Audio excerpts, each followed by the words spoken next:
So tell me about the broadband build-out that FiOS is doing in New York City and what your job is. The broadband build-out of FiOS here in New York City is my primary responsibility. My job, along with my team, is to expand the FiOS network from one end of New York City to the other. New York City is home to 8.25 million residents who live in about 3.15 million residential units, and our job over the next few years is to build out the network to reach every single one of those residents throughout New York City with the FiOS network.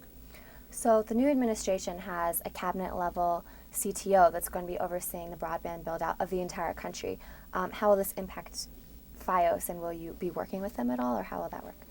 Well, we're certainly interested in anything that's going to continue to spur development in broadband. I think the best answer to that for Verizon and for the country is Verizon already has a major broadband plan that we've been executing on. It's a robust plan.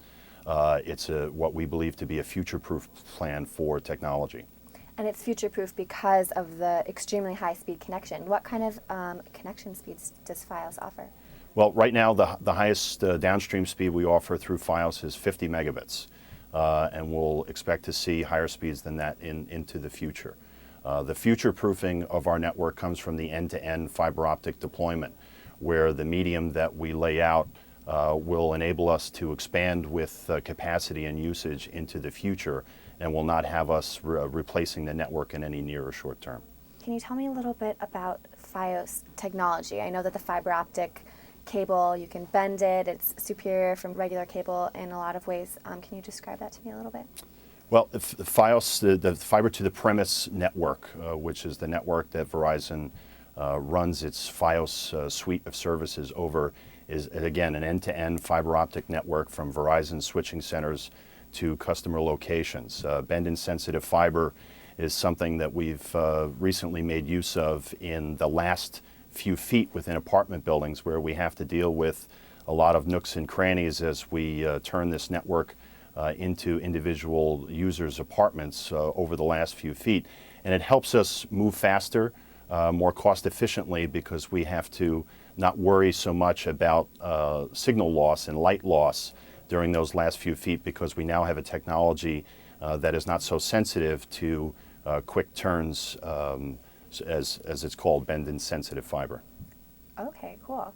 So I know that the FiOS availability just started in New York City pretty recently. How far along are you in the plan in terms of wiring up different apartment buildings, and what's going to happen in the future for New York? Well, we launched FiOS TV in July of 2008, so we're in our first year of our local franchise agreement with the City of New York, and we'll be expanding, as I said, to over 3 million residential units in the City of New York over the next 5 or 6 years.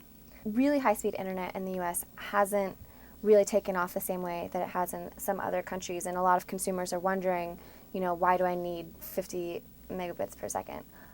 I mean, what do you tell consumers? Like, what do you think the future holds to have that kind of connectivity? Well, we are seeing the demand for high-speed and FiOS-like speeds begin to grow as we expand the network.